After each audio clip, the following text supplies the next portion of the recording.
Hello again, everyone. I'm Cecilia Webb, and I am so honored to be your mistress of ceremonies for this afternoon's program.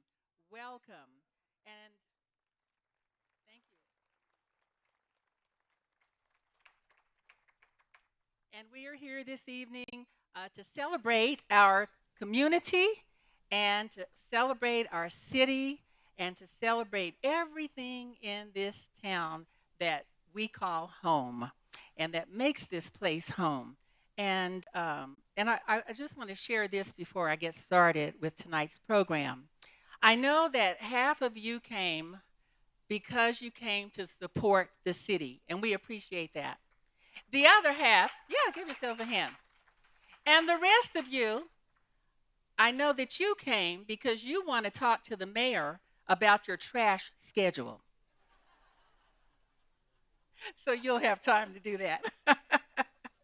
All right. And before we begin tonight's program, I want to thank each of you for being here. I'd like to thank our city staff, our first responders, our community partners. Give them all a hand. Our artists, and of course, each and every one of you, thank you for being here. Give yourselves a hand of applause.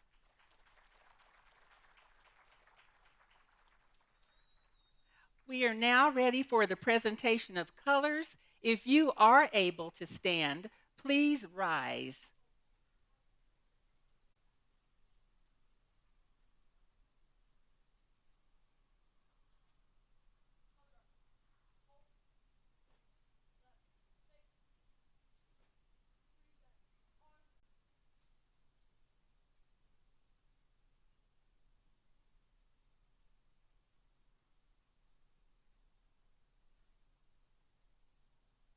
And we are ready for the national anthem, and we will ask Aria to come out. Thank you. Aria Hernandez, let's welcome her. She's a student from Tony Hillerman Middle School.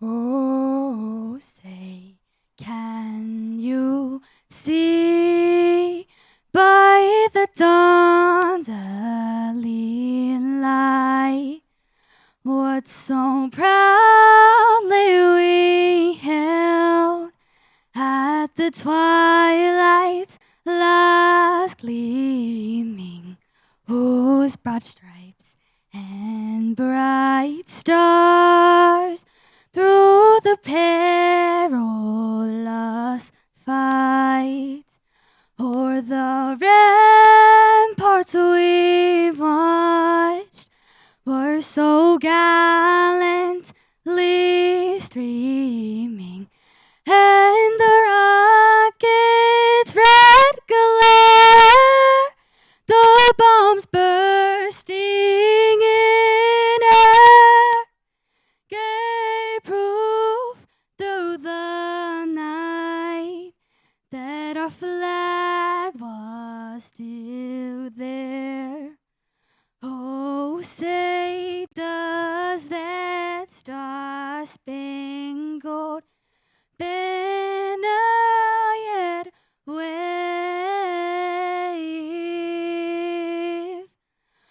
o'er the land of the free and the home of the brave?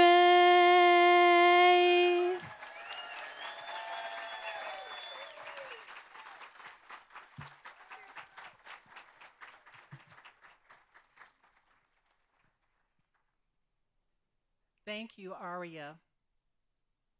And you can see Aria at Zozobra later this year, next month.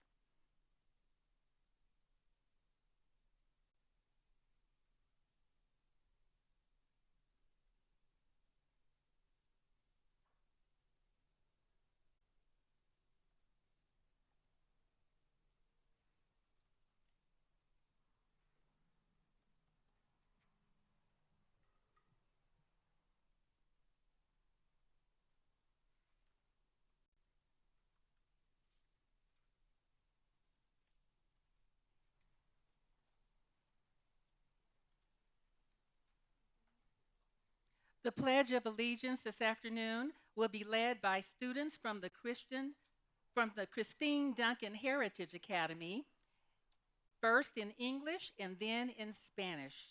Please remain standing.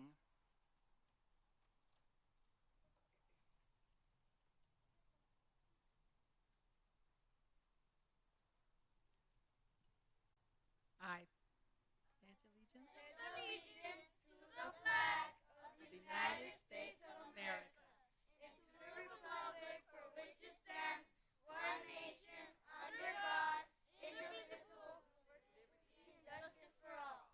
Una fidelidad a la bandera de los Estados Unidos de América y la república que ostenta una nación bajo Dios, indivisible, con libertad y justicia para todos. I salute the flag of the state of Mexico, the symbol of perfect friendship among united cultures. Saludo la bandera de los Estados Unidos, el símbolo de la amistad perfecta de las Naciones Unidas.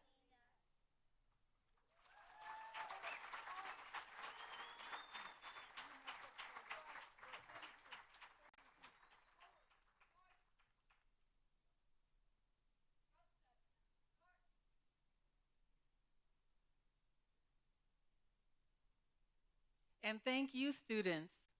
Thank you very much. You may now be seated, audience.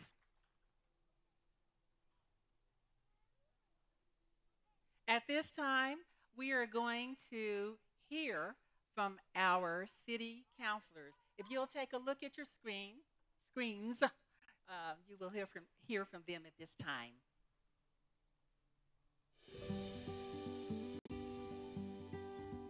Hey Burkett, Stephanie Thayes. I am your District 1 City Councilor on the west side. The boundaries of our district, easy to find. We're between Central and Paseo, west of the river. Hope you'll come down and visit us someday. We have invested over $100,000 in set-aside funds in District 1 since I started as your counselor just 7 months ago, investing in a water tender to help with fire suppression efforts. We have invested in furniture at Ladera Golf Course. If you haven't been, please go, it's very nice. We've also invested in our libraries, in upgrades to the HVAC systems, and more upgrades to various parks throughout the district. We are recommitting a lot of our capacity efforts toward water sustainability in District 1, particularly investing in a big project to address infrastructure and road safety at Unser and Ouray. We are hoping to do a lot more work in storm capture and how we can reinvest that water into our arroyos in the area, as well as, removal of unusable turf in the district and replacing that with native flowers and plants, just to really increase the beauty of the west side, as well as ensuring that we are keeping water as sustainable as possible. We are really heavily focused on putting a lot of effort into expanding Vision Zero, specifically in District 1. This includes working with schools to increase participation in walking school bus. We are also investing in road safety projects, particularly one that's really exciting is Homestead Circle coming up, where we are going to be investing in narrowing these streets and widening bike lanes. We know that it's kind of scary crossing over Coors, so we are conducting a study to see how we can potentially invest in new infrastructure to build a pedestrian crosswalk at Coors and Montano. There is so much to love about District 1. I particularly love living there because of access to our open space and our trails. I love the petroglyphs. Who doesn't love the petroglyphs? The library at Central and Unser is one of my favorite places to hang out. There's a lot to love and a lot to do on Albuquerque's west side. And I know a lot of people don't really like crossing the river, but I promise if you take the time to do that, you are going to find a lot of hidden gems that you have not been exposed to before. So come on, visit us in District 1.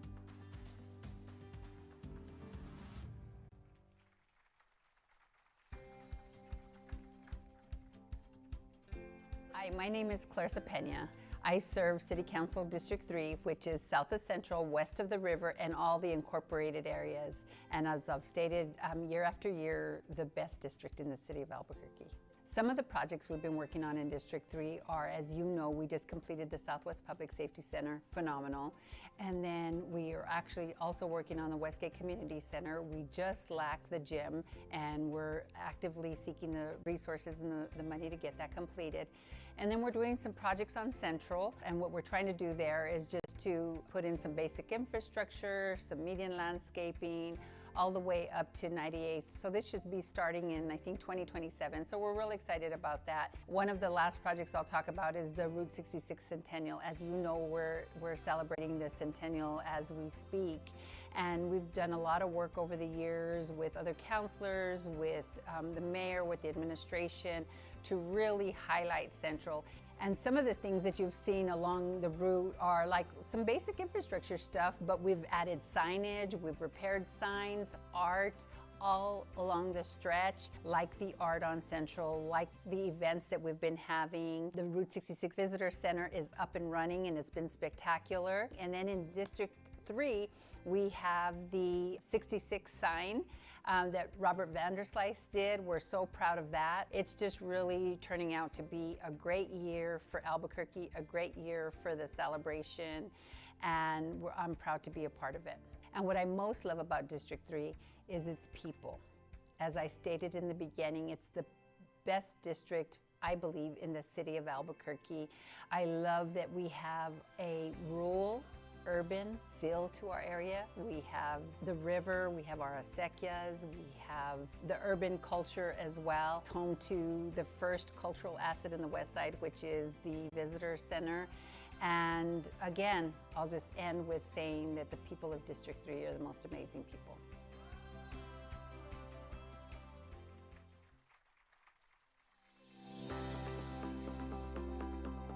Hi everybody, Councilor Nicole Rogers. I represent District 6, which encompasses places like Nob Hill, University, South Los Altos, and even as far as Mesa del Sol. I'm so excited to talk a little bit about what's happening in District 6. First thing that is going like wildfire is our participatory budgeting project, and that's where District 6 residents who live, study, or work in our district have a say in how we spend our district's council set-aside dollars. So we did one round, and that amounted to our growers market, or the people's market on Catherine and San Mateo was our first project.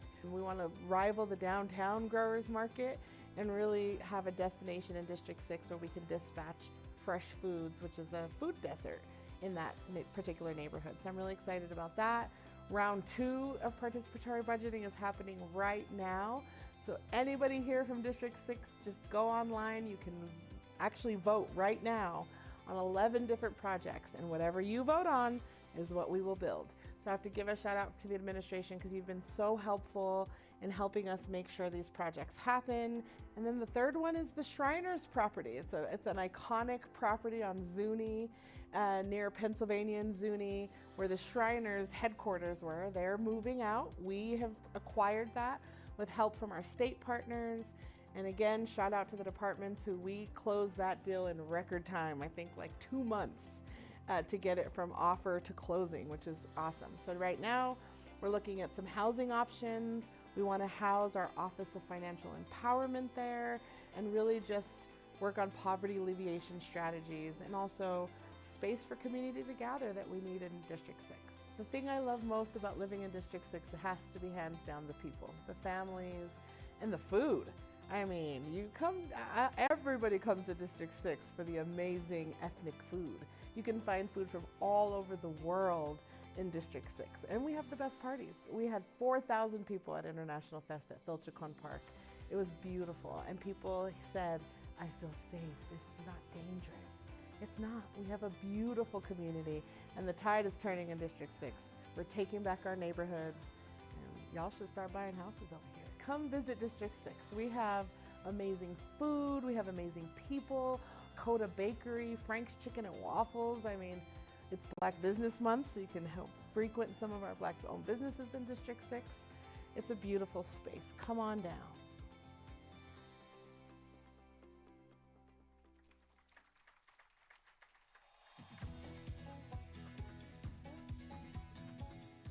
My name is Renee Grout. I'm the City Councilor for District 9 in Albuquerque. That's in the northeast and southeast heights, from Manal going south to Eubank going east.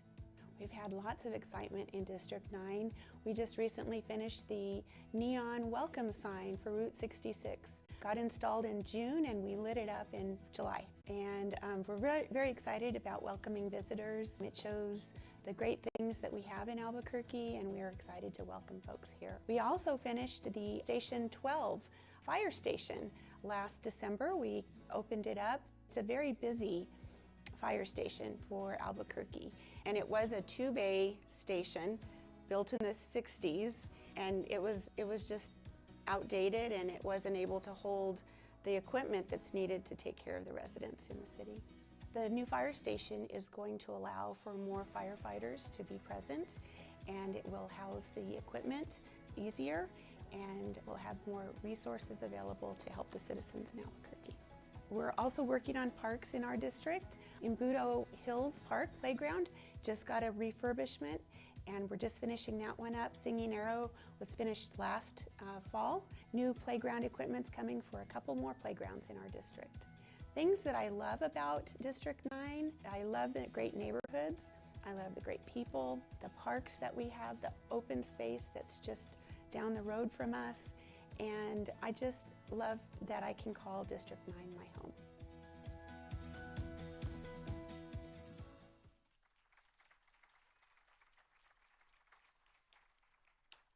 All right, that's our city councilors. Let's give them another hand. They do a lot of work.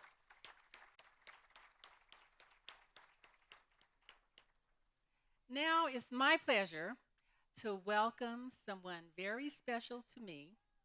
She is a worker behind the scenes. She is a daughter. She is a wife. She is a mother. And she is just a good friend. And she is the woman behind the man who is the leader of our city. Please help me welcome Elizabeth Kirsten Keller to the stage.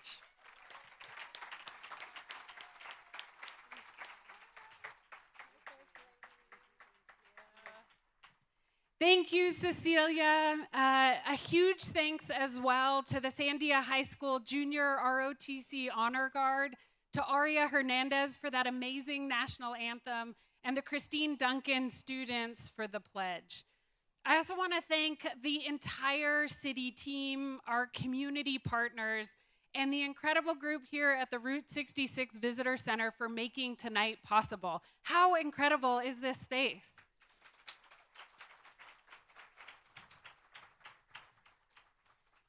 We also want to thank tonight every single person in Albuquerque who is working hard to build a better future for our kids, our families, and our entire community.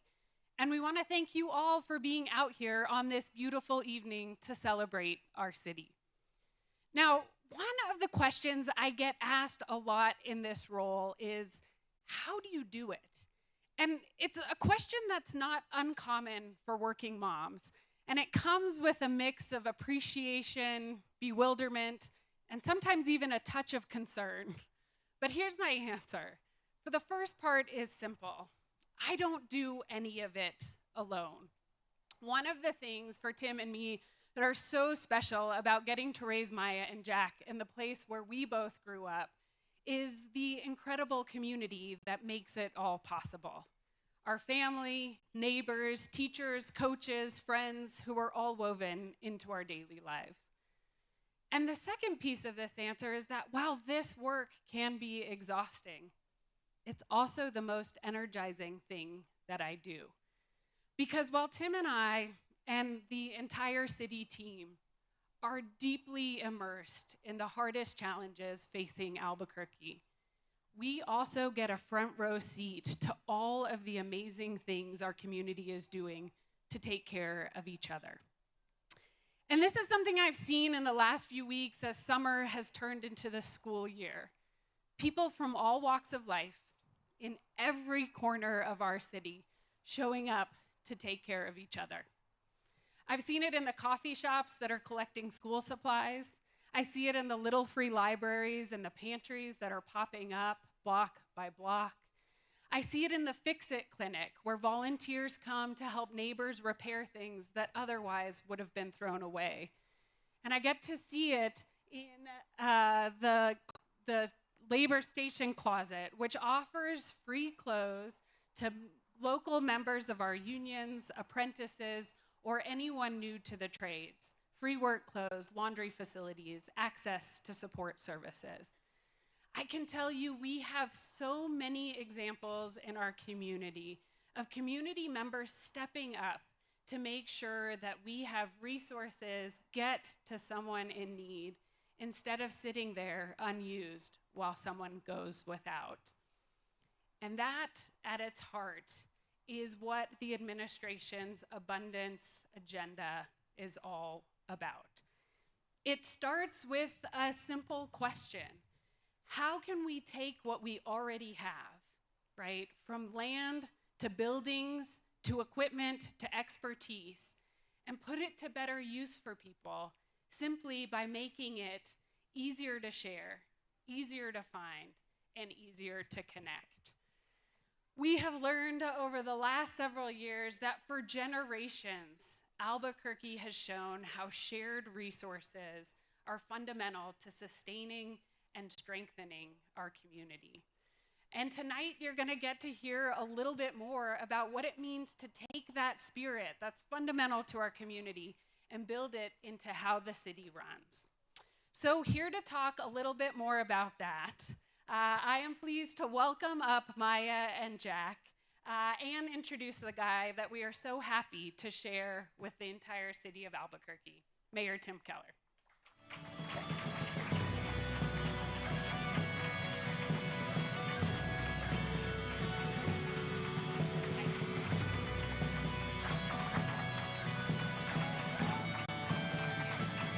Love you. Good job.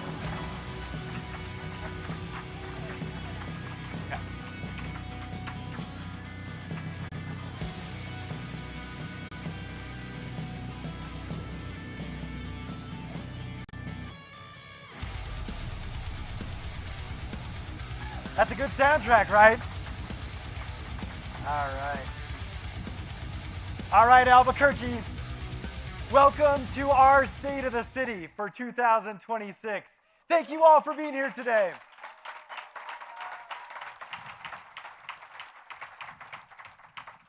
And first, I do want to thank our First Lady Liz and the family. Thank you so much for her wonderful remarks. Let's give her and those kids from Atrisco Heritage a round of applause for everything they did to get us started. Now, I get to welcome you to the Route 66 Visitors Center. Y'all are getting a taste. This is a special place, and I'm so glad you're here today to celebrate the 100th anniversary of the Mother Road right there with us as a city. It's a beautiful place, right? Now, also, some of you may know this is 9 Mile Hill, as it's called, and fitting, because this is my 9th State of the City. And so I am grateful to still be your mayor for a historic third term. Thank you for the trust that you've given in me for another term. So we're going to talk about a lot of things, including our police department. We're going to talk about our historic anniversary of Route 66. And from time to time, we might have some of this. That's okay. This actually pretty much happens at all of our gatherings now publicly. Also, I know that when we think about our city and we think about our challenges, we have lots of them. We know this. But we're going to have a different kind of State of the City this year. We're going to have a State of the City that is actually more about ourselves. We're going to spend some time reflecting deeply about how we got here and actually about our long-standing challenges. That's what we're going to talk about. So this is going to be much different than normal. Normally, we would talk about things like how we are bringing crime down, or we talk about things like what we're doing at the rail yards, and you know the drill for a State of the City. We tell you what we've done, and then we tell you what we're going to do. This city is actually going to be different this time, this State of the City. we're going to do something that's also in many ways unscripted. I don't have a podium in front of me. I'm sure I'm going to mess up. I'm sure there's going to be lots of interruptions. But we're going to actually dive a little deeper. We're going to take some risk. We're going to talk about our long-standing challenges. We're going to talk about a through line of questioning that we've all had at one time or another. Why are things so hard for us sometimes, right? Why is this place so special? But also, why do we have so many challenges? That's what we're actually going to talk about today. And we're actually going to try and propose a theory of change about what we can do to actually change a lot of that. So today is going to be different. It's going to be a state of the city like no other. And we're going to start with our origin story of why we're actually here in this place. So Route 66, the Mother Road, is right there. But as a people, we were here, of course, since time immemorial, our Native American communities. And they were here really because we're a city at the crossroads. That's why we're here. Now, the crossroads back then was a little different. It was the river, that life-giving Rio Grande. Most of the time has water.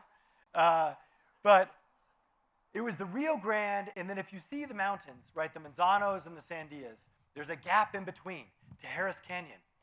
That is the other crossroads. It's a trade route, right? Trading across the east and the western plains and then stopping at the river. That's why this community exists. That's why we've been here for thousands of years. Now, when we fast forward to the next eras of our city at the crossroads, we see another road. Actually, it was way more important and impactful than Route 66. We see El Camino Real. Now, many of you know this, but some of you don't, especially if you're new in town. El Camino Real we call 4th Street. There's actually an amazing park in Martineztown that commemorates all this. But El Camino Real, of course, was that colonial road from Mexico City all the way up to Santa Fe. And it had stops along the way, and one of which was Albuquerque, because this was the crossroads through the mountains.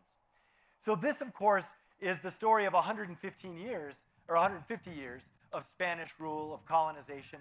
But that story of the crossroads continues. And then we get into sort of the Anglo era, the American era. And we have the Santa Fe Trail coming nearby, stopping at the same crossroads. Then we have the coming of the railroad, again, stopping here for the same reason, to get more water, in that case from the Rio Grande for the steam engines. And then we have Route 66.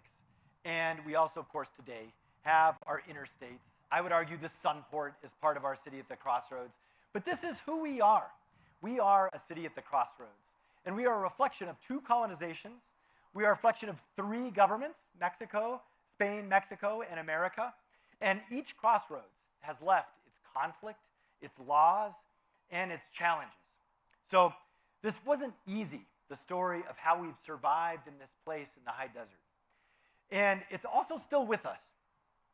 So we know that each time there was a cultural transition, right, there were things that were not at all things we typically remember unless you really think about history and so forth. Like, look, tons of land was taken, right, over and over again by different sides. There was trauma, there was loss, there was war. This is the story of our city. And sometimes we forget that. Now, you might also be wondering, like, okay, that's interesting history. What does that have to do with today? I would argue that our history is actually core to understanding who we are today and where we have to go because of a couple of reasons. And let me give you some examples of why our history is alive today, I think more so than almost anywhere else in America. Let's take, for example, this land around us, this mesa land. This actually is Etrisco land grant land from the Spanish colonial era. And they ended up, through generations, I won't tell the whole story, making a decision. Some of them actually decided to sell the land to something called Santolina. Santolina is now a super controversial land development that comes up in county commission meetings and comes up in city council meetings. So that colonial history, that Spanish heritage from land grants is still with us today. We're still actually arguing about what to do with the Etrisco land grant in the form of Santolina. Now, another example is, of course, our Sandia Mountain. You know, it just came out last month, right? We're now having a new debate. Who's really in charge of that mountain? Is it the federal government or is it the Pueblo of Sandia? Again, a reflection of the city at the crossroads, still with us today. Now, there's a powerful example, too. You know, there's statues, and we have statues of conquistadors, one in particular, Oñate. Many of you remember this, but our history is so powerful. Just 2 years ago, we had a shooting over a statue of Oñate. And 4 years ago, we had it right outside of our New Mexico History Museum. Think about that. A shooting over a Spanish conquistador right outside of our History Museum 4 years ago. That is a history that is still alive. History for us is not stories. It's not even scars. It's more of a scab, and when you pick it, it bleeds. History is alive with us today, and it's critical that we understand that as we think about our challenges. So, throughout that history, we showed something that most communities in America didn't. We did not assimilate, right? Despite all those stories and transitions that I told you, somehow we found a way to actually keep parts of our culture, part of our identity at each one of those crossroads. And that forms the basis of why we're so special, why we're unique in the high desert and in America. We're one of the only places you can find the cultural elements from each piece of the crossroads. And we all know this. It's in our food. Our food is a combination of Native American cuisine and of Spanish cuisine and Mexican cuisine. That's New Mexican food. We see it in our architecture, our vigas, our latillas, our adobe bricks. All of this are pieces that we have retained from our city, our experience as a city at the crossroads. Even our traditions, right? Over the holidays, things like luminarias, things like the matachines. These are all reflections of that city at the crossroads. So they're alive with us today in so many ways, even in our art, and so much that you even see inside the Route 66 Museum and the art exhibit. Now through this also, we kept our families together. That's also important. And as I look out in this audience, I know some of you, quite a few of you actually, and we know that actually even our, of course, Pueblo communities, families are still in the same Pueblos they were before and are here with us today. We know that out of the 30 plus founding families of Albuquerque, I see 2 people in the audience who are related to them, right? Our families are still here too. So this is what we have kept. It is a demonstration of resilience. That is our core strength. We didn't just survive. We did something different. We clung to parts of our culture and we kept it alive, and we learned actually how to celebrate that and how to believe in that and how to support it, even though we had all the traumatic history that I spoke of. So, resilience is our core strength. And in that way, actually, I actually think we're a role model for America. So just for a moment, we're going to talk mostly about Albuquerque. But if you think about what's happening in our country, it's about a lot of people not getting along with each other, especially because of their different backgrounds and their different lived experience. We've been dealing with that for a long time, right? This is actually very similar to our story, other than we figured out how to actually live together and cherish each other's difference and still work together as a community. That's why, in many ways, I think we're a role model for America, and I think that's why America has a lot to learn from Albuquerque, New Mexico. Now, let's talk about the other side of this, because when we think about literally our people, what we're also talking about in the audience, we've talked about our strength, and we know what makes us special. But it begs the question of why do we have so many challenges today? And we know at the end of the day that we have low ratings in almost every category that matters, right? And this isn't something, it's not fun or exciting or joyful to talk about this. I get that. But we have to own that, right? Health statistics, we're near the bottom. Child well-being, we're near the bottom. Education scores, we're near the bottom. We have challenges, and we've had these for decades. So you can't just blame one person or another, right? New Mexico has always struggled. So why is that? I would argue that it's actually related to our origin story and to our core strength. The other side of resilience is a scarcity mindset. You can't survive what we have been through as a community unless you have a scarcity mindset. And the scarcity mindset basically works like this. In many ways, it's about, they call it a zero-sum situation. So what it means is that if something good happens to you, that means something bad happens to me. So if you get land, that's probably because you stole it from me. Or if you get, money of some kind or you're successful, it's probably because you took advantage of me. This seriously was true, right, for most of our history. We understand that. Land, water, resources, we've just been taking this from each other as part of that story at the crossroads. But the mindset that helped us survive was also about keeping that culture required us to say, no, I'm going to protect what's mine.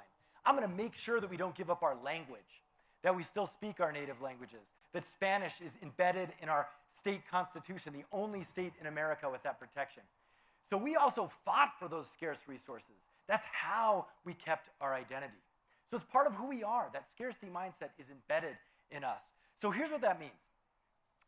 During tough times, there is no place I would rather be than New Mexico because we know how to survive, right? We know what to do, and we saw this during COVID. You know, those were real challenging situations, and by almost any measure, whether it's health or it was income or it was just making sure that our city functioned, we did much better than other communities. But when times are good, we have trouble keeping up because we cling to that scarcity mindset. That's what holds us back. Now, you may be like, okay, I understand this conceptually, scarcity, got it, resilience. What does that actually do with governing? Let me tell you, much, much more than anyone actually knows. I would argue to you that scarcity is the fundamental driving policy in all of our public policy for important things in the state of New Mexico, almost all of them. Now, I'm only going to share with you a couple of examples, but think about this. We know that as a community, right, we send our tax money to Santa Fe and to Albuquerque, and then they redistribute it. This is how government works, paying taxes, et cetera. Well, what do we do in New Mexico? We got a scarcity mindset. So here's what that means. I'm not going to give one area of the state more money than another area of the state. We're not going to let that happen in New Mexico. We're going to divide it up evenly among every legislative district. We're the only state in the union that still does this. And it makes sense, right? Because if we're so used to conflict and resources are scarce, we should divide it evenly. That's how we get along. That's how we pass a budget. And more or less, we do this at the city too. We divide things 9 ways all the time because we have 9 city council districts. But what about if one area needs more money than another? Or what about if one big idea is in a particular area and not in another area? Well, this is why we start picking apart things and why we say no to big ideas, why we see them as threats, why we are arguing over a soccer stadium for 30 years, right? Why we're arguing about the rail trail going behind our house even though we love the rail trail. Why we're fighting over an aquatic center going into one area of town and not our area of town. Why affordable housing is a huge issue with respect to whether we don't want it in our neighborhood or we want it in our city. It's the same thing. It's all a scarcity mindset where we're pitted against each other. So this is alive and well with us today. I'm going to give you another example. When we have extra money as a state from oil and gas, because whether we like it or not, that is what funds a lot of our state. We have oil and gas down south, and we tax it. We get royalties from it. What do we do with that money? For 100 years since statehood, we save it. We put it with the State Investment Council. We put it in a fund, interestingly called the Land Grant Permanent Fund, a reflection of our history at the crossroads. And we save it, and we save it, and we save it. And now we have $72 billion in our State Investment Council funds. Can you believe that? Did you know that? $72 billion. Now, we do use the interest to help fund our schools, right? So it works like a trust fund, sort of. And so, you know, slivers of it come back to us. But conceptually, this is what this is about. We have decided that we're not going to invest in New Mexico, we're going to save. It's a savings mentality versus an investment mentality. And that actually is the scarcity mindset at play right there.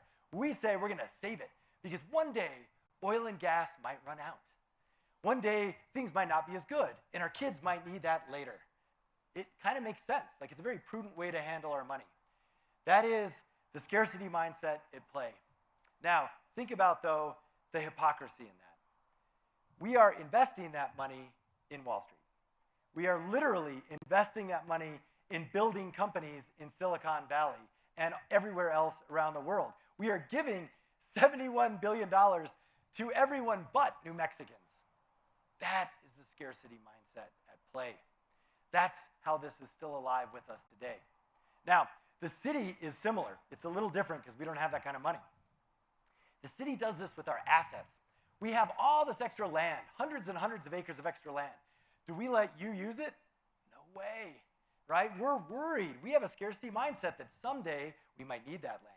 Or maybe you'll do something bad on that land and then we'll get in legal trouble and we'll get sued, right? It's all about risk mitigation. That's a modern word for the scarcity mindset, and we definitely have it in Albuquerque. We do it with buildings, too. We don't share our facilities. This one, Now, some of it, we need funding to open it and so forth, but there's other ways to do it, and we'll talk about that in the future. But I just want to let you know that this is the scarcity mindset at play in New Mexico and in Albuquerque. Lastly, it's also part of us personally. And I think we all feel this because these are challenging times. And I know that if, our income is the same and costs are going up, times continually get harder for us. And so that drives stress in our lives, that makes things harder. And so our tendency is to also view things as in some way a threat to our way of life or to our property. And this is important when we think about how do we go from a scarcity mindset to an abundance mindset. Part of it is understanding that government's part of the problem, right? We're driving this. So if you wake up and all of a sudden PNM is putting power lines in the back of your house, how are you going to feel, right? Government is actually reducing your freedom. It's reducing your set of decisions, and it's not helping in any way. So it's adding to the friction in everyday life, and it's reinforcing a scarcity mindset. So when we think about this, there's other examples too. How many of you have had fiber being dug up in your yard? Can we have a show of hands, right? They come around, spray paint the street, dig up stuff. Okay, now we want high-speed fiber, so there's a reason for that, and I think we all understand that. But the way they do it, they just barge in and tear up your yard. This is examples of government contributing to that challenge we're having around scarcity because they're making our lives just a little bit harder. And so there's another piece of this too. In order to go from scarcity to abundance, you have to feel safe. You got to feel safe, literally, right? Part of the scarcity mindset is insecurity that we might lose something or that our way of life might be threatened. And so public safety is even more important during this time. And it's public safety in the broadest sense. It is someone who's unhoused, but it's also someone in their house who's worried about it get broken into, or their car being stolen, or somebody who's going to a public event and fears for their safety. These are all examples that we have to overcome to move from scarcity to an abundance mindset. Now, this is an American problem too. And I just want to highlight, this is what makes it so hard, I think, in Albuquerque, because we have our own issues. And then America also adds issues on top of us. And so now what we see is the challenges that we're having around cost of living, around inflation, national housing crisis. All of these actually just add on to this. And what do we see government doing? Not much. Is government at any level really solving any of these issues? It's not. I wish it was, because I know I'm part of it.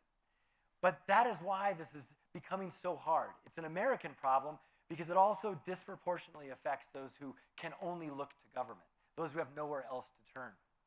So understanding this helps us realize that as our children, unfortunately, aren't as competitive in the world, or as we can't find a place for a family member who's addicted, or if we're a parent who actually can't find a stable home, all of this is colliding together to make our lives harder. This is happening all around us. This is underneath so many conversations that I have each and every day in the city. Now, being mayor of Albuquerque is like a roving town hall. Because believe it or not, the discussion that we're having here in parts, I have all the time. I have it at my kids' sports games. It's like whenever there's halftime or there's a timeout, everyone's talking about their neighborhood, giving me some tips on what I should do. I'm in line at Smith's. We're talking about the cost of groceries. This has actually always been life as mayor, by the way. I remember people doing this to other mayors too. It's kind of cool. It's a roving town hall. But underneath the specific issues, what people actually tell me is very similar. It's actually almost the same thing that they all say. And it's really just two things.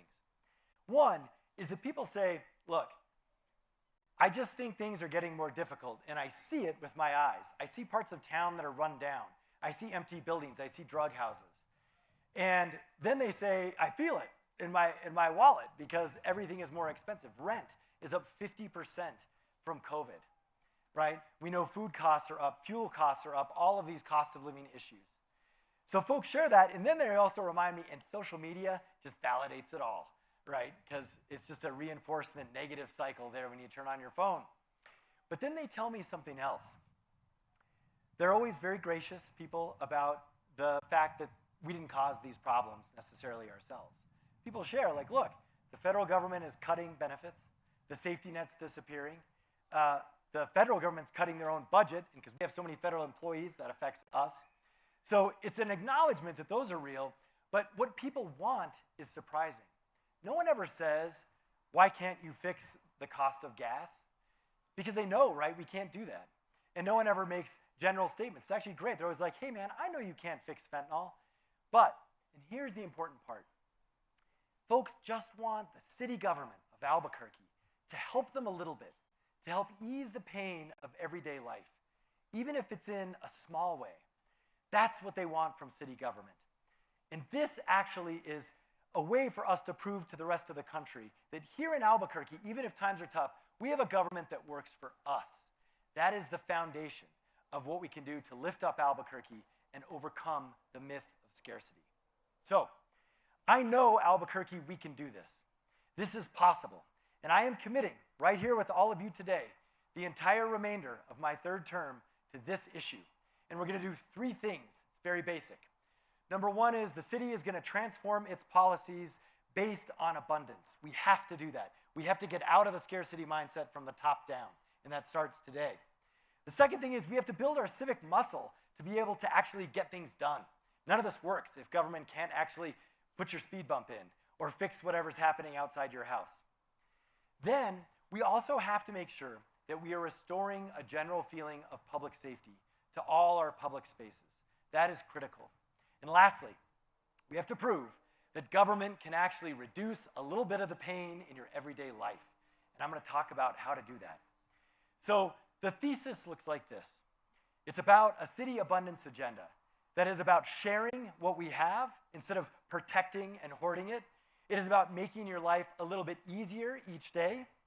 And it's about trying to reduce all those things that are causing friction that make your life difficult here in the city of Albuquerque. And if we can do that, we can restore some hope. We can restore a baseline of inspiration that actually says that in Albuquerque, New Mexico, this is a better place to live than anywhere else. Not just because of our amazing culture, but also because government is helpful. So this is our answer to scarcity. It is a city abundance agenda. So let me tell you how this is actually going to work. So we'll get into some specifics. Let's start with the pain point of housing, one of the biggest cost issues in any community in America, but also here in Albuquerque. What we have done over time is classic scarcity. We have basically said, we are going to tell you what kind of house you can live in. You have a choice. You can have a single family house with a garage and a backyard, or you can have an apartment. That's basically it. We do this as a government through our zoning codes and through our ordinances. And we basically limit the number of houses we can build to these two types. And we also mandate through our building codes that they have to be made of mostly stick and wood unless they're adobe and things like this. But we don't even allow alternative building materials like recycled materials or like manufactured materials. All of this brings the cost of housing down. And so do different kinds of houses. Sometimes they're called boxables. Sometimes they're called cottages. Sometimes they're called duplexes. All of this should be easy to find in Albuquerque, and it's not. So we're going to start by democratizing what it means to actually decide for yourself what your home should be. You pick what type, and you'll have options, choices, to actually decide what home means for you.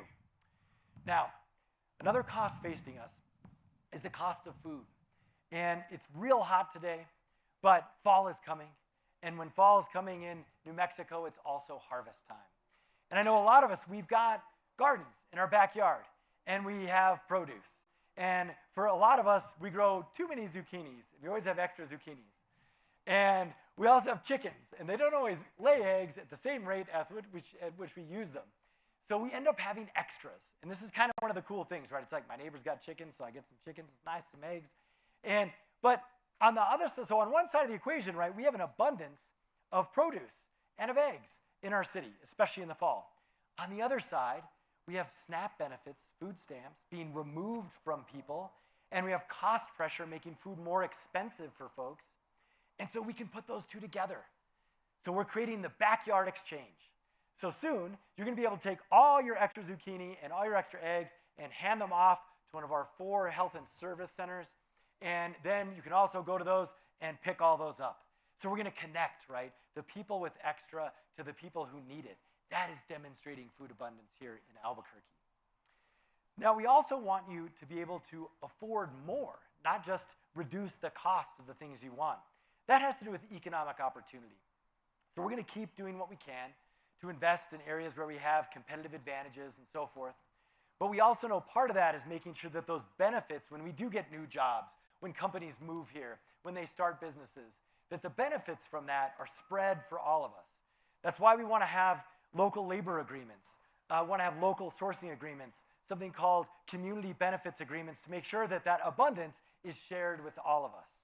So you can see how this works, how the city can actually have an abundance agenda to make things a little bit easier for us. Now, I want to tell you a little bit of a story. How many of you have had to ever get a permit in your life for anything? And I know we have some city folks here who work in the planning department. I understand that. Okay, so at least half of us know. Sometimes it's easy. We've made a lot of good strides on this. But at the end of the day, it can also be really hard. And if you're a company with a lawyer, an accountant, you can do this. But if you're an entrepreneur trying to start a business or trying to start a food truck, the paperwork that we make you fill out can be very, very burdensome. And actually, there can be a backlog, and it can take months to do this. And I'll tell you one example. Someone who I just saw in the audience, this is fitting, told me they were trying to remodel their porch. This isn't even really a business. They just want to remodel their porch. They're kind of handy, so they're going to do it themselves. It's like, all right, I'm going to do my porch remodel. Well, the city comes around and says, stop. You can't remodel your porch. You have to get a permit to do that. And then they wait weeks, and then they wait months. They just want to remodel their porch. Now, there might have been some other issues in there. I'm oversimplifying. But at the end of the day, this makes sense. We want to make sure the porch is okay, because if you sell your house, we don't want it caving in on the next person. That's the building safety reason why we do it. But why do we make you wait? We don't have to. An abundance approach says we can say, build your porch. You start. And we'll check it after you're done. And if you messed it up, we'll probably make you redo it. But you don't have to wait for government. We're going to say yes first. We're changing the default to yes on thousands of permits that are going to start going through the city. So this is another way in which we can demonstrate both regulatory justice and abundance. Now, one of my favorite examples of this is back to all these empty parcels of land. We see them in our neighborhoods, and it's like, wow, there was a house there, but the city tore it down, now it's an empty piece of land. How come no one uses it? Or we see it alongside a lot of our major roads. Why is there a piece of dirt land there? Well, the city owns hundreds of pieces of land, yet people want to use that land. They want to use it to build housing, for example. Other folks want to use it maybe just for a community garden. This is the kind of thing where historically we basically almost never even sell our land. Sometimes we do, but we won't let anyone use it. So we're turning this on its head too. You can use all our city land. We just rolled this out yesterday. And we're basically going to let you use it for next to nothing. There might be a 99-year lease for $1 a year. You might have to actually do the fencing and secure it. You know, there's going to be some consideration there. But basically, we're going to let you use it for next to nothing, to put our land to good use, to share what the city has with all of you who really actually own that land anyway as residents of the city of Albuquerque. So let's hear more about this concept with respect to community gardens with the video, and Ellie Kuna is going to talk to us about her idea.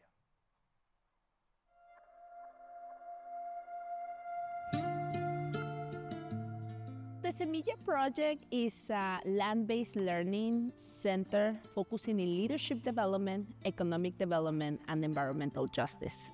We are growing food together with the city. We are planning with the city the expansion of the garden. We are serving the community together with Loma Linda Community Center. And then we're training young generation to be farmers, using a lot of the programs of the city and places of the city to continue practicing the skills as a farmer in the community garden. So I think all that together is like we are redefining what economic development looks for our community when the community is leading of what they need and how it should work is about investing in ourselves and in our people and in our land. District 6 is in the Loma Linda Community Center. usually close to the international district also. They continue being negatively impacted by food deserts and also like a lack of access to fresh food. So we went around District 6, door knocking, asking people, hey, what's your worries? What is happening?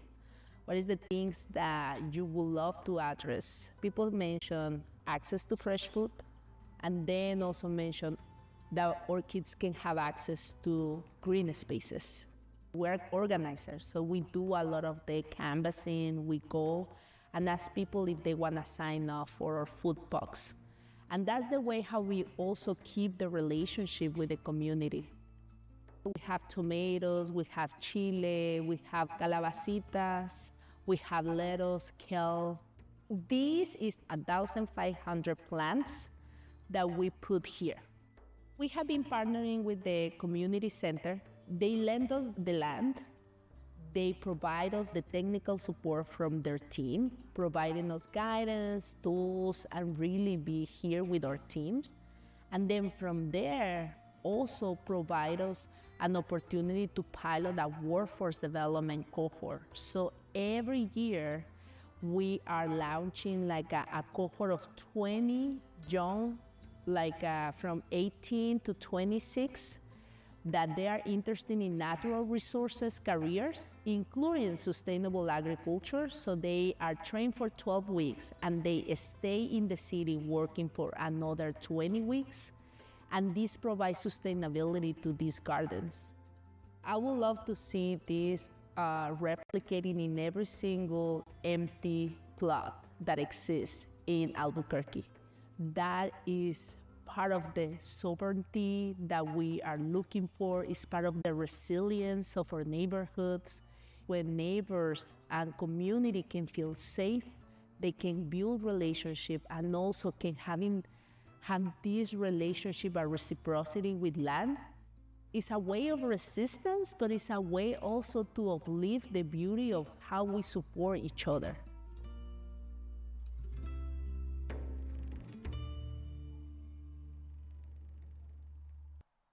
All right, thanks so much, Ellie. That was wonderful.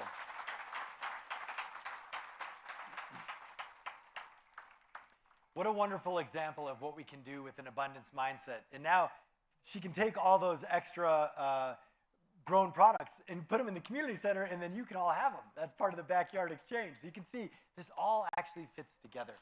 Now, the other thing we want to do is look at city facilities. So it's the same concept, but it's about all the buildings that the city owns that are not all used, or the city facilities that have rooms that are not always used. So if we think about that resource, which we have historically not really shared or let folks use, and then we pair that with another really important need during these tough times, and it's childcare. It's early childcare. We've got some childcare workers back there. Give them a round of applause for taking care of our little ones. Love the sashes. So what we're doing for childcare is basically saying, well, first, speaking of abundance, the state of New Mexico made childcare basically free. I don't know if you all know this. It's pretty new. It's an awesome thing. What a powerful thing that they've done. And I will acknowledge they did that by taking a little bit of money from that giant permanent fund I was telling you about. So they're starting to catch on, right, how to do this. And so the challenge, though, now is we don't have enough places to take our kids. So people can't find a childcare place near their place of work or their home. There's not enough. Why aren't there enough? Well, it's because a lot of our childcare workers can't afford the space to set up shop to take care of our kids. So that's where the city comes in. We are just going to let any childcare group who is certified and all that use our space for free. We're going to give you dozens of buildings to take care of our kids for the next generation.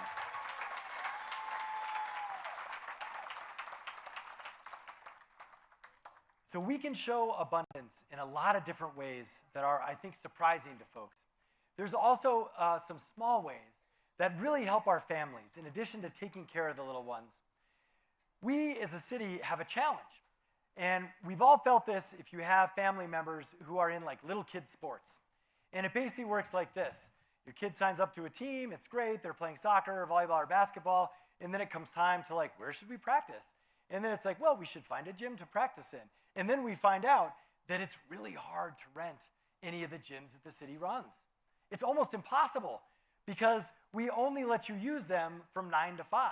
Now that makes sense, right? Because that's when they're open. I mean, there's a reason for that. We're not being mean. It's just we're only open 9 to 5.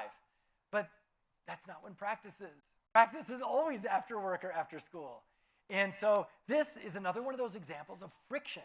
We just create more friction for our families in all of these ways. And a similar example is a birthday party or a quinceañera or an anniversary. You know, event space, we have all sorts of event space in Albuquerque. Most of it costs quite a bit of money. It's shockingly expensive how much it costs to rent private places, restaurants and things like this for events like this. And then here we are again on Sunday afternoon, driving by a city facility. Oh, wouldn't it be great to have our 20th anniversary there? Nope, it's closed. You can't use it. This is also what we're changing. We are going to let you rent and use our facilities 7 days a week. And we're going to let you use them in the evenings.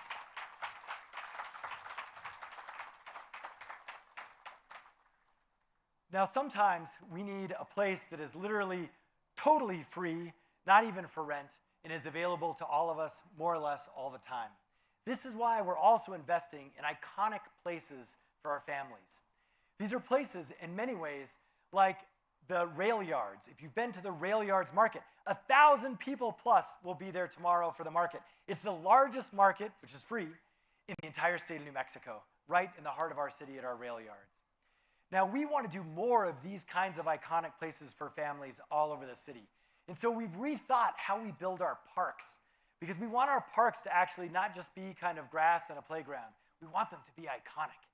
And if you've ever been to Wells Park since we redid it, you will see what an iconic place for families is.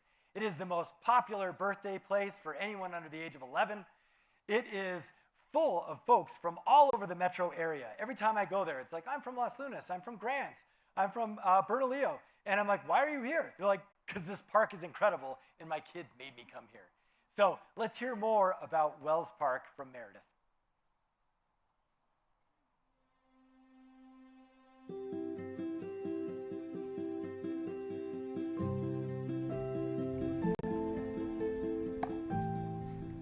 Today we're at Wells Park, which recently was renovated by the city, and it's one of my family's favorite places to come. Part of building community is learning how to share, take turns, communicate, and build relationships, and that's what the park invites people to do. I really appreciate the way that Wells Park invites and encourages Albuquerque's community to come out, be outside, stay active, and get to know their neighbors. They love this. They also love the slide. They also love the rollerblading. They like the pickleball. They play basketball too. We enjoy the splash pad. Indoors, we mostly use the restrooms, but we're also, we have our membership, so we can do badminton and basketball inside. Before the renovation, we hadn't been as a family. We recently moved to Albuquerque 6 years ago. The renovation really invited us to come down and check it out. And then we saw how rich and plentiful the offerings were here regarding like the equipment and the services and the accessibility. So we just keep on coming all times of the day, every day of the week. It's extremely inviting, it's clean, it's well prepared for people of all ages and all physical abilities. And the roller rink for me is a big attraction. It's gotten me into roller skating and buying my own roller skates because I feel safe and comfortable skating here. I like skating with people of all ages and learning new skills from more advanced skaters. I think that having shared spaces like that, and that's essentially what parks are, really encourages people to get along.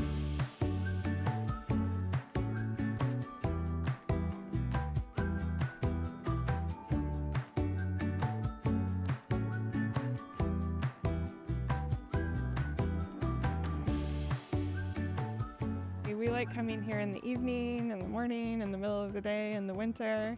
We've had parties here, bike rides. I always see people that I know and also make new friends here.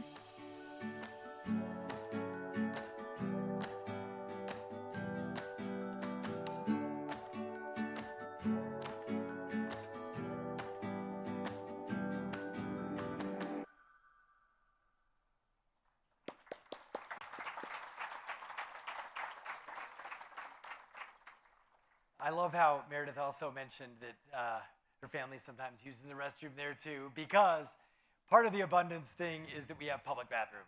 And we've actually added dozens and dozens of bathrooms all over the city. So it's one of those small things that people appreciate when they need it. That includes about 100 out at Balloon Fiesta too. So enjoy those in October. This story also speaks to safety, though. You'll notice that park was safe. And I do want to acknowledge, right, none of this strategy works if we are not safe as a community. And so crime is going down in Albuquerque. It doesn't mean we feel safer, but we know the statistics are going in the right direction.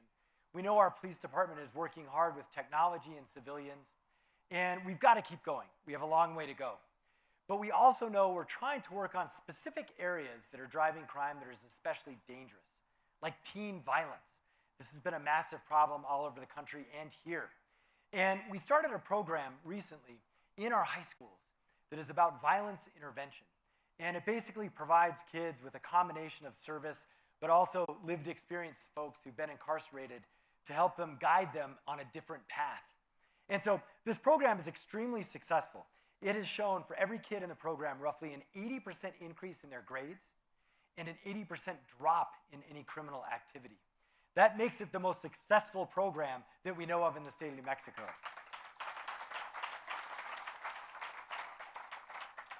This is in 4 high schools right now, and we now just finished offering it to every high school in Albuquerque. This is going to make a difference in our city. Now, we're also going to continue doing the things that we have to do to keep our city safe. That means things like cracking down on drug houses, on hotels that are selling drugs, the unfortunate things that we have to do in a city that unfortunately is overrun by drugs. Now, some of this is a different kind of response. It's a social work response. It's a response that offers help, and that is our community safety department. Our community safety department has now taken 150,000 calls from the 911 system. That is extraordinary. And those are all calls that APD did not have to respond to so they could focus on violent crime. And they're all calls where somebody actually got someone who could actually help them with a behavioral health or mental health issue. And we see how this can come together to make our public spaces better. And we see it especially in Old Town. So let's hear from a business owner in Old Town, Pete Cassettis.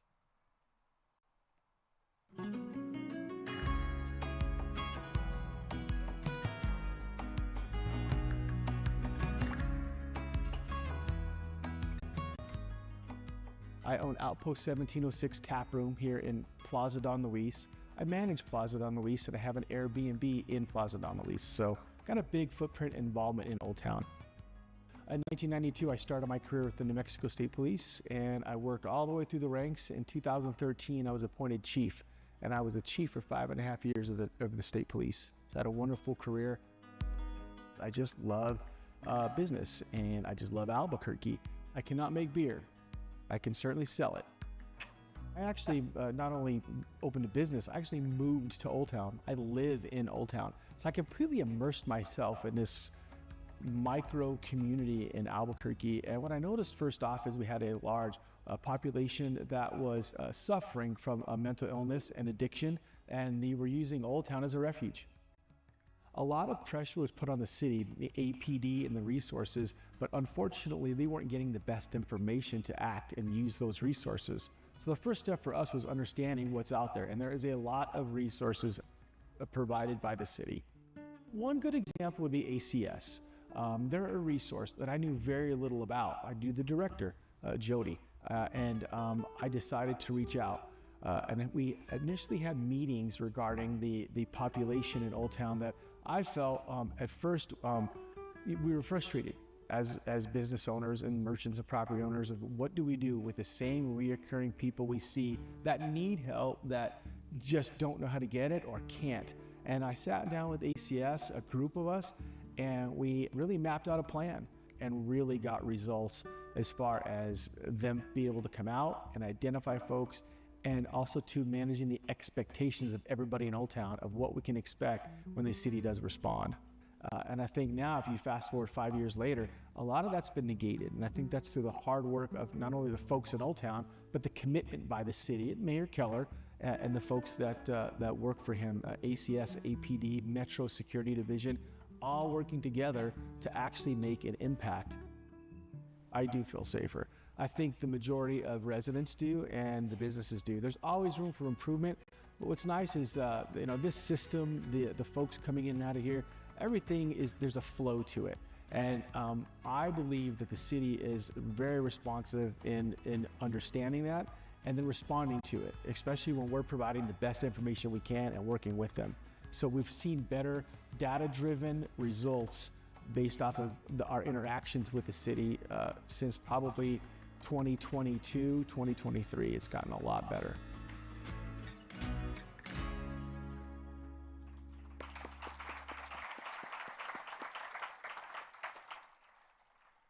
Well, an amazing piece of that story is also, he's the former state chief of police.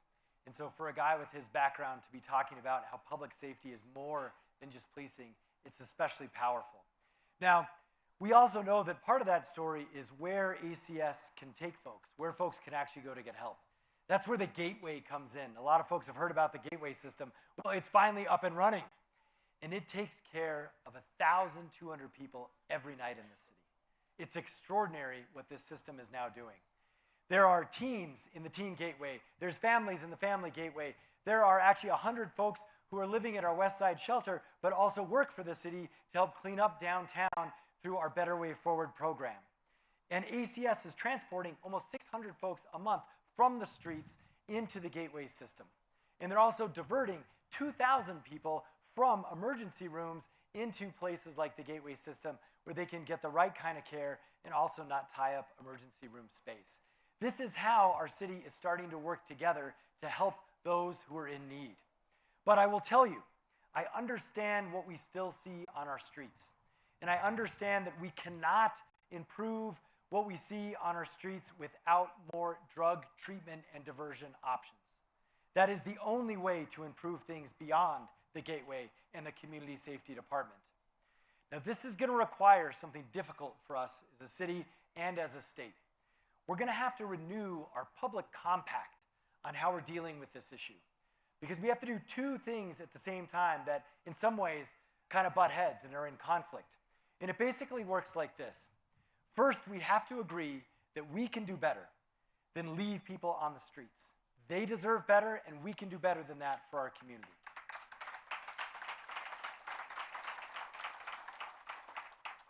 It means to accomplish that, we actually have to start treating individuals like people who have their own history and their own needs instead of like just by the location. So basically what we do now is we have outreach to areas like Old Town. We just told you that. But the key to why that worked is because we got to know the actual people. And we got to understand this person needed housing, this person needed addiction help, this person needed mental illness help. This is what we have to do. We have to build our system around the actual individual. And this is what we're going to start doing at the city. We're transforming how we do outreach to be person-centered, person-based care and casework. That also means diversion from jail. It also means making sure there is a bed, making sure there's transport, making sure their belongings are taken care of. We have to do all of that to make this work. Now, there's another side of that public compact, though. Public spaces have to be for everyone. Everyone. That means it is not illegal to sit at a bench in a park. It's also not illegal to walk down the street. But it is illegal to do drugs in our parks. And we have to start cleaning that problem up. It also is illegal to harass or harm someone on the street. So we have to do both. We have to have the compassion to actually get people real help. But we also have to make sure that the public domain is there for all of us to enjoy together, and that people feel safe, from the unhoused to folks who are just trying to use a park. That's what we're going towards in the future. But we cannot do this alone. I certainly can't, and neither can the city of Albuquerque. This is where I need help on the abundance front, right? We should not have to grovel for resources for the gateway system. It's the single most needed thing right now in our city. We should not have to beg for housing vouchers. Yet this is what I have to do in our budget every year. These should be the first things that we're funding. So that mindset has to change. And part of it is going back to that notion that, look, we're the richest, poorest state in America, right? We have challenges around poverty, but we have all of these different kinds of pots of money that we could use to actually invest in our schools, invest in treatment, invest in more child care. We have the funds for this. And I'm going to tell you one other example. Our state budget for the last several years has had 35% plus extra money. This is just annual extra money. Do you know what 35% of our state budget is? It's $3 billion. Can you imagine how better our streets would be if we just took our extras at the end of the year and invested it in addiction and treatment? That is what I need help doing. That is what New Mexico needs all over the state. Now, there's some hope because, as I mentioned earlier, folks are starting to wake up to this, and it's amazing. There's even examples at UNM. You know, we finally funded a new medical school, fully funded it with this kind of extra money. That's a great thing. That is abundance. And also, even the state fair, we can fight about what to do about it, but the state fair actually has money to be fixed up. Again, we're using some of that extra funding that we have. And even in our school system, you know, they've partnered with United Way, and APS is working on something called Career Academies, and the city's helping with this. By the end of 2 years, we should have a setup where in every high school in Albuquerque, every kid gets an actual internship, a paid internship in the city, somewhere in the city. That is awesome. That is transformative. That is abundance. So I need all the leaders in our city, whether you're a neighborhood leader or you're just a self-proclaimed leader, or really all of us together, to also just say yes a little bit more. It's okay to say yes to someone's good idea, even if you're worried your idea might not get funded, right? That's the personal way to push back against this scarcity mindset. And we've got to do this between governments. You know, we have 15 layers of government in Albuquerque. It's a legacy of the city at the crossroads. We have like land grant government, and a Acequia government, tribal government, then we have all these Anglo forms of government. And so we don't really empower each other to do anything. In fact, we created so much government, all we do is just protect the status quo. That's another example of how the scarcity mindset is embedded in who we are. So the only way out of that is for us to actually support each other. And so that's what we're going to try and do in Albuquerque. We're going to support what they need up north to fix up areas around Rio Arriba County. We're going to support what they need down in Las Cruces. And they should support us too, because we're in this together. So we want to also celebrate when things go well. It's okay if we do good things, if we have good things. And we shouldn't be surprised when we do something extraordinary. And I want to go back to one example. That community safety department. Did you know that the mayor of New York City literally ran on copying Albuquerque's community safety department? That's awesome. And last week, the city of Chicago was here visiting to copy our community safety department. And 6 months before that, Seattle was here doing the same thing. And now some of our governor candidates want to make it statewide. That is worth celebrating. Please give every community safety department member here today a round of applause.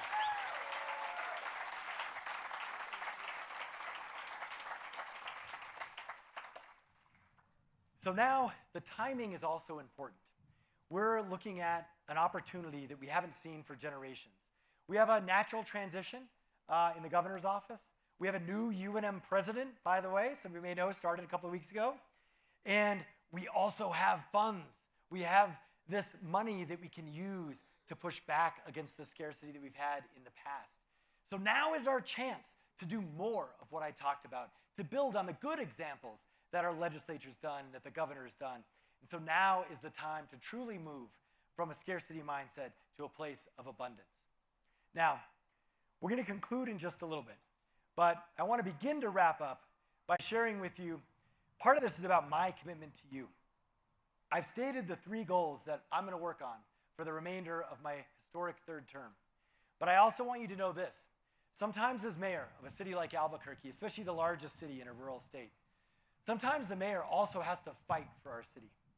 And I want to let you know, we found out about a month ago that our federal government was flooding our streets with millions of fentanyl pills. Some of you know about this. This is horrifying to think about. Our federal government was using us as an experiment to see if they did that, maybe some cartel leaders would show up and they could arrest them. That is wrong. That is immoral, and that cost hundreds of lives.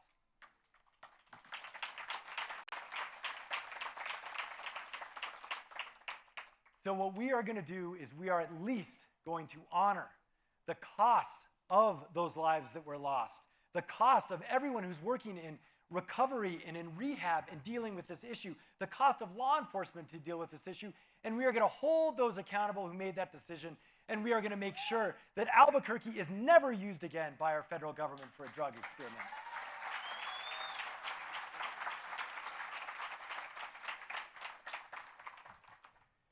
Now, unfortunately, there's another example of this that we saw this summer and we've seen throughout this year.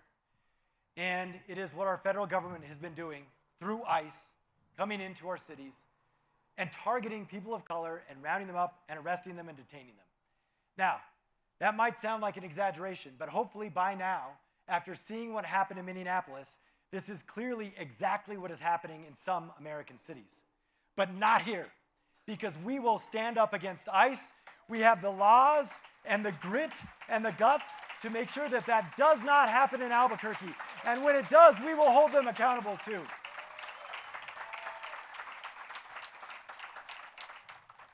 So you have my commitment to defend this city when we have to stand together for our families.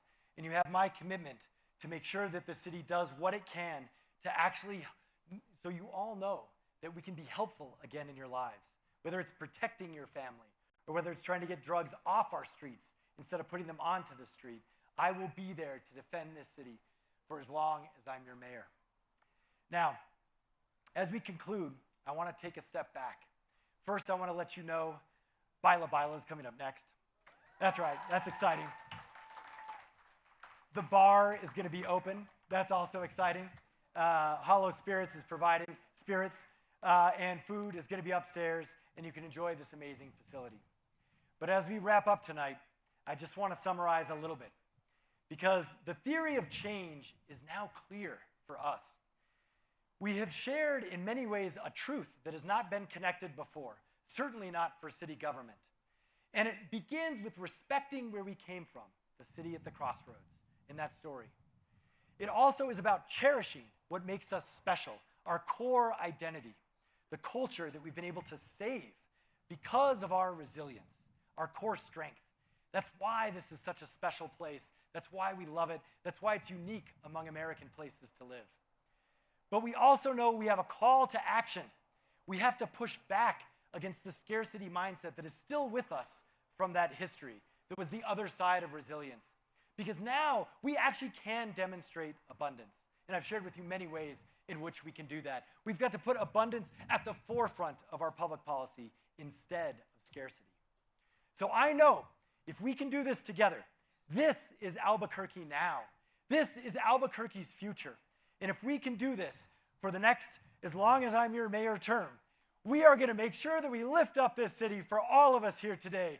And we're going to make sure that we achieve our full potential and that we become the best of Albuquerque that we know we can be. Thank you so much, Albuquerque, for joining us tonight. May God bless you. And may God bless Albuquerque. Enjoy the rest of the evening. Thank you so much. Thank you.